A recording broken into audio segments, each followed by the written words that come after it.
12 Years a Slave, Chapter 17.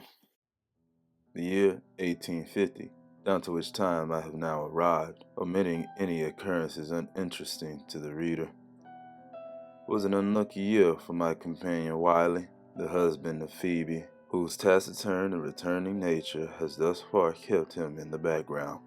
Notwithstanding, Wiley seldom opened his mouth, and revolved in his obscure and unpretending orbit without a grumble. Nevertheless, the warm elements of sociality were strong in the bosom of that silent nigger, and the exuberance of his self-reliance, disregarding the philosophy of Uncle Abram, and setting the counsels of Aunt Phoebe utterly at naught, he had the foolhardiness to essay a nocturnal visit to a neighboring cabin without a pass. So attractive was the society in which he found himself, that Wiley took little note of the passing hours, and the light began to break in the east before he was aware. Speeding homeward as fast as he could run, he hoped to reach the quarters before the horn would sound. But, unhappily, he was spied on the way by a company of patrollers.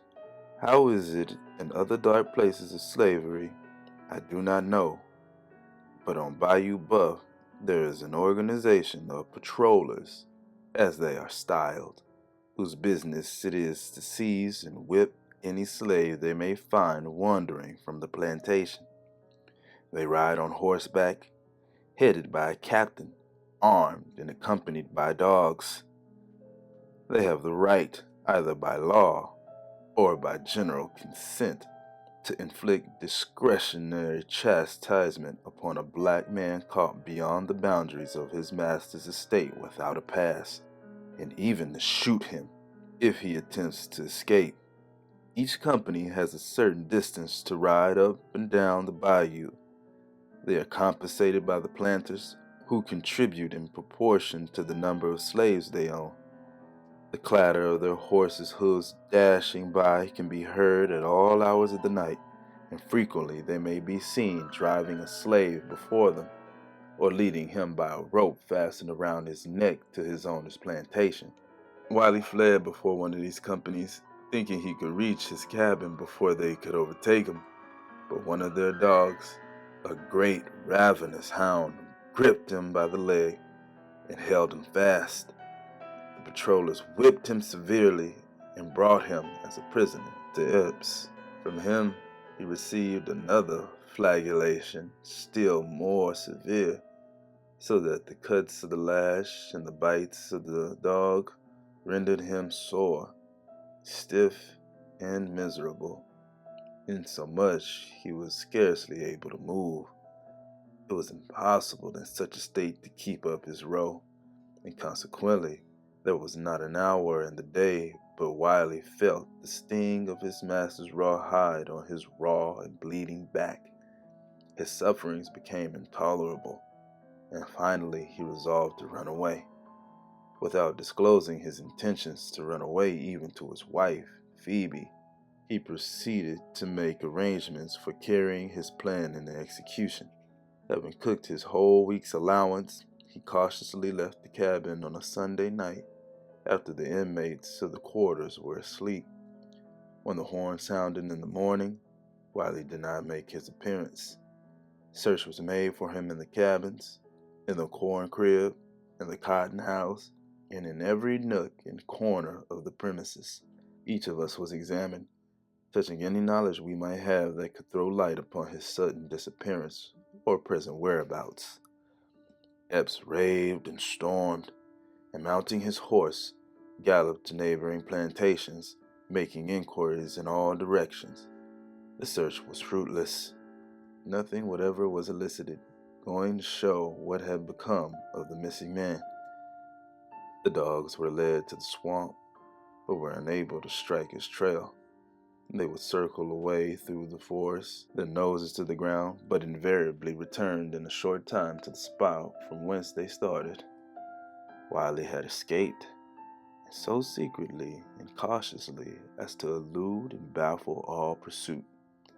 Days and even weeks passed away, and nothing could be heard of him. Epps did nothing but curse and swear, It was the only topic of conversation among us when alone. We indulged in a great deal of speculation in regard to him, one suggesting he might have been drowned in some bayou, inasmuch as he was a poor swimmer, another that perhaps he might have been devoured by alligators or stung by venomous moccasin, whose bite is certain of sudden death. The warm and hearty sympathies of us all, however, were with poor Wiley, wherever he might be. Many an earnest prayer ascended from the lips of Uncle Abram, beseeching safety for the wanderer. In about 3 weeks, when all hope of ever seeing him again was dismissed, to our surprise, he one day appeared among us. On leaving the plantation, he informed us it was his intention to make his way back to South Carolina, to the old quarters of Master Buford. During the day he remained secreted, sometimes in the branches of a tree, and at night pressed forward through the swamps. Finally, one morning, just at dawn, he reached the shore of Red River. While standing on the bank, considering how he could cross it, a white man accosted him and demanded a pass. Without one, and evidently a runaway, he was taken to Alexandria, the shire town of the parish of Rapids, and confined in a prison. It happened several days after that Joseph B. Roberts, uncle of Mistress Epps, was in Alexandria, and going into the jail, recognized him. Wiley had worked on his plantation when Epps resided at her power, paying the jail fee and writing him a pass, underneath which was a note to Epps requesting him not to whip him on his return. Wiley was sent back to Bayou Buff. It was the hope that hung upon this request, in which Roberts assured him would be respected by his master, that sustained him as he approached the house. The request, however, as may be readily supposed, was entirely disregarded. After being kept in suspense 3 days, Wiley was stripped and compelled to endure one of those inhumane floggings to which the poor slave is so often subjected. It was the first and last attempt of Wiley to run away. The long scars upon his back, which he will carry with him to the grave, perpetually reminded him of the dangers of such a step. There was not a day throughout the 10 years I belonged to Epps that I did not consult with myself upon the prospect of escape.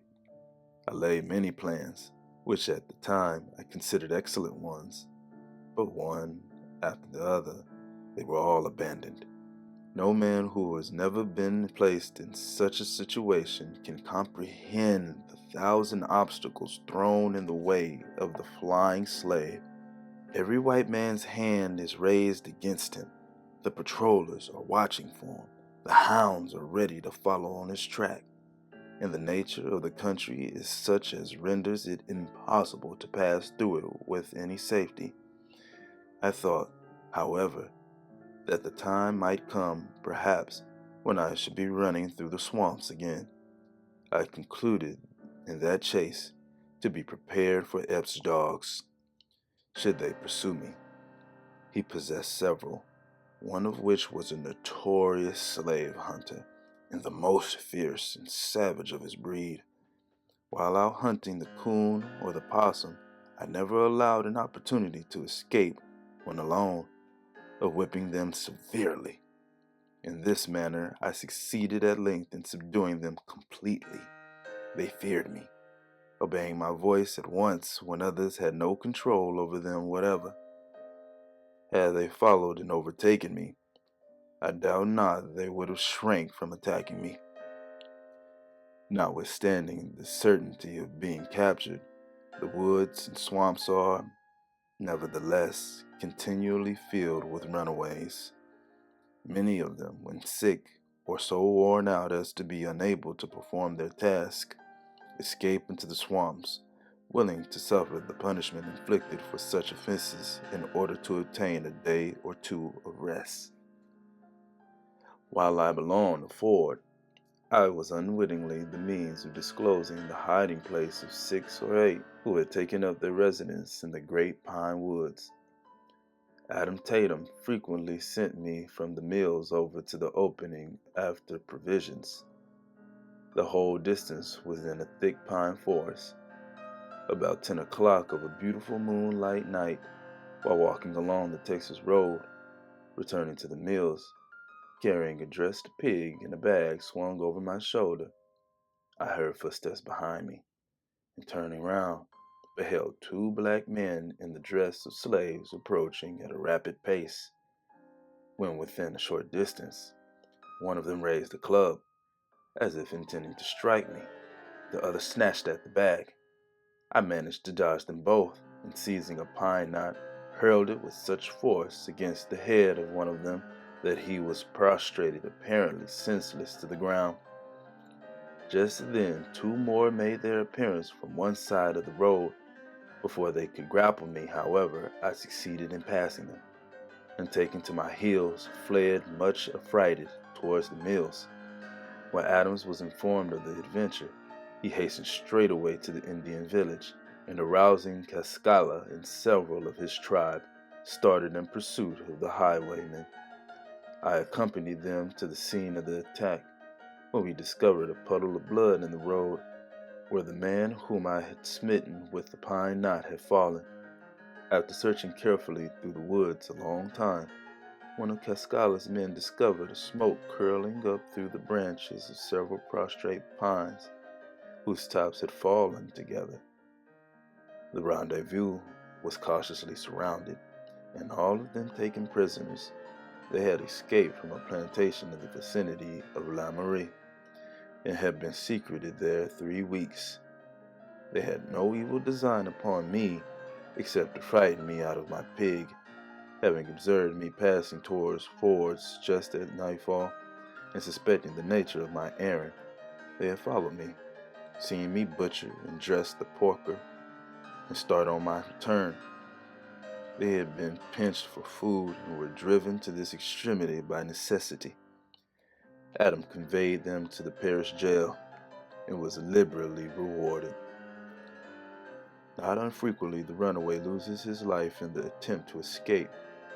Epps' premises were bounded on one side by Carey's, a very extensive sugar plantation. He cultivates annually at least 1,500 acres of cane, manufacturing 22 or 2,300 hogsheds of sugar, and hogshed and a half being the usual yield of an acre. Besides this, he also cultivates 500 or 600 acres of corn and cotton. He owned last year 153 field hands, besides nearly as many children, and yearly hires a drove during the busy season from this side of the Mississippi. One of his Negro drivers, a pleasant, intelligent boy, was named Augustus. During the holidays and occasionally while at work in adjoining fields, I had an opportunity of making his acquaintance, which eventually ripened into a warm and mutual attachment. Summer before last, he was so unfortunate as to incur the displeasure of the overseer, a coarse, heartless brute, who whipped him most cruelly. Augustus ran away.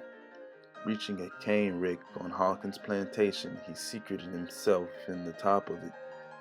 All Carey's dogs were put upon his track, some 15 of them, and soon scented his footsteps to the hiding place. They surrounded the rick, baying and scratching, but could not reach him. Presently, guided by the clamor of the hounds, the pursuers rode up, when the overseer, mounting on the rick, drew him forth. As he rolled down to the ground, the whole pack plunged upon him, and before they could be beaten off, had gnawed and mutilated his body in the most shocking manner, the teeth having penetrated to the bone, and in 100 places. He was taken up, tied upon a mule, and carried home. But this was Augustus' last trouble. He lingered until the next day, when death sought the unhappy boy, and kindly relieved him from his agony. It was not unusual for slave women as well as slave men to endeavor to escape. Nelly, Eldred's girl, with whom I lumbered for a time in the big cane brake, lay concealed in Ep's corn crib 3 days. At night, when his family were asleep, she would steal into the quarters for food and return to the crib again. We concluded it would no longer be safe for us to allow her to remain, and accordingly she retraced her steps to her own cabin. But the most remarkable instance of a successful evasion of the dogs and hunters was the following. Among Carrie's girls was one by the name of Celeste. She was 19 or 20, and far whiter than her owner or any of his offspring. It required a close inspection to distinguish in her features the slightest trace of African blood. A stranger would never have dreamed that she was the descendant of slaves. I was sitting in my cabin late at night, playing a low air on my violin, when the door opened carefully and Celeste stood before me. She was pale and haggard. Had an apparition arisen from the earth, I could not have been more startled. "Who are you?" I demanded after gazing at her a moment. "I'm hungry. Give me some bacon," was her reply. My first impression was that she was some deranged young mistress who, escaping from home, was wandering she knew not where and had been attracted to my cabin by the sound of the violin. The coarse cotton slave dress she wore, however, soon dispelled such a supposition. "What is your name?" I again interrogated. "My name is Celeste," she answered. "I belong to Carrie and have been 2 days among the palmettos. I am sick and can't work, and would rather die in the swamp than be whipped to death by the overseer. Carrie's dogs won't follow me. They have tried to set them on. There's a secret between them and Celeste, and they won't mind the devilish orders of the overseer. Give me some meat. I'm starving." I divided my scanty allowance with her, and while partaking of it, she related how she had managed to escape, and described the place of her concealment. In the edge of the swamp, not half a mile from F's house, was a large space, thousands of acres in extent, thickly covered with palmetto. Tall trees, whose long arms interlocked each other, formed a canopy above them, so dense as to exclude the beams of the sun. It was like twilight always, even in the middle of the brightest day. In the center of this great space, which nothing but serpents very often explore, a somber and solitary spot, Celeste had erected a rude hut of dead branches that had fallen to the ground and covered it with leaves of the palmetto. This was the abode she had selected. She had no fear of Carrie's dogs, any more than I had of Eps's. It was a fact, which I have never been able to explain, that there are those whose tracks the hounds will absolutely refuse to follow. Celeste was one of them. For several nights she came to my cabin for food. On one occasion, our dogs barked as she approached, which aroused Epps and induced him to reconnoiter the premises. He did not discover her, but after that, it was not deemed prudent for her to come to the yard. When all was silent, I carried provisions to a certain spot agreed upon, where she would find them. In this manner, Celeste passed the greater part of the summer. She regained her health and became strong and hardy. At all seasons of the year, the howlings of wild animals can be heard at night along the borders of the swamps. Several times they had made her a midnight call, awakening her from slumber with a growl. Terrified by such unpleasant salutations, she finally concluded to abandon her lonely dwelling, and accordingly, returning to her master, was scourged, her neck meanwhile being fastened in the stocks and sent into the field again.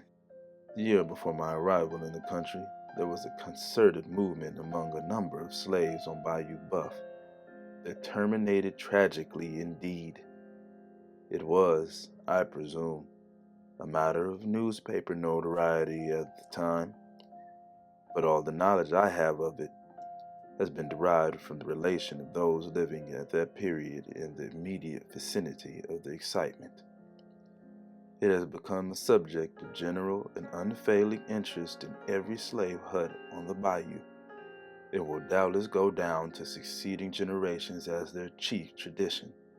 Lew Cheney, with whom I became acquainted, a shrewd, cunning Negro, more intelligent than the generality of his race, but unscrupulous and full of treachery, conceived the project of organizing a company sufficiently strong to fight their way against all opposition to the neighboring territory of Mexico. A remote spot, far within the depth of the swamp, back of Hawkins' plantation, was selected as the rallying point. Lew flitted from one plantation to another in the dead of night, preaching a crusade to Mexico, and like Peter the Hermit, creating a furor of excitement wherever he appeared. At length, a large number of runaways were assembled. Stolen mules and corn gathered from the fields, and bacon filched from smokehouses had been conveyed into the woods. The expedition was about ready to proceed when their hiding place was discovered. Lew Cheney, becoming convinced of the ultimate failure of his project, in order to curry favor with his master and avoid the consequences which he foresaw would follow, deliberately determined to sacrifice all his companions. Departing secretly from the encampment, he proclaimed among the planters the number collected in the swamp, and, instead of stating truly the object they had in view, asserted their intention was to emerge from their seclusion the first favorable opportunity and murder every white person along the bayou.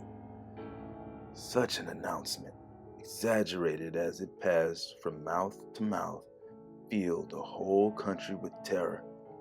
The fugitives were surrounded and taken prisoners, carried in chains to Alexandria, and hung by the populace. Not only those, but many who were suspected, though entirely innocent, were taken from the field and from the cabin, and without the shadow of process or form of trial, hurried to the scaffold. The planters on Bayou Buff finally rebelled against such reckless destruction of property, but it was not until a regiment of soldiers had arrived from some fort on the Texan frontier, demolished the gallows, and opened the doors of the Alexandria prison that the indiscriminate slaughter was stayed. Lew Cheney escaped and was even rewarded for his treachery. He is still living, but his name is despised and execrated by all his race throughout the parishes of Rapids and Avoyelles. Such an idea as insurrection, however, is not new among the enslaved population of Bayou Buff. More than once I have joined in serious consultation when the subject has been discussed, and there have been times when a word from me would have placed hundreds of my fellow bondsmen in an attitude of defiance. Without arms or ammunition, or even with them, I saw such a step would result in certain defeat, disaster, and death, and always raised my voice against it. During the Mexican War, I well remember the extravagant hopes that were excited. The news of victory filled the great house with rejoicing, but produced only sorrow and disappointment in the cabin. In my opinion, and I have had the opportunity to know something of the feeling of which I speak, there are not 50 slaves on the shores of Bayou Buff but would hail with unmeasured delight the approach of an invading army.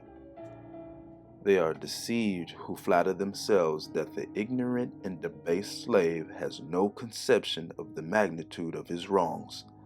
They are deceived who imagine that he arises from his knees with back lacerated and bleeding, cherishing only a spirit of meekness and forgiveness. A day may come, it will come, if his prayer is heard, a terrible day of vengeance when the master in his turn will cry in vain for mercy.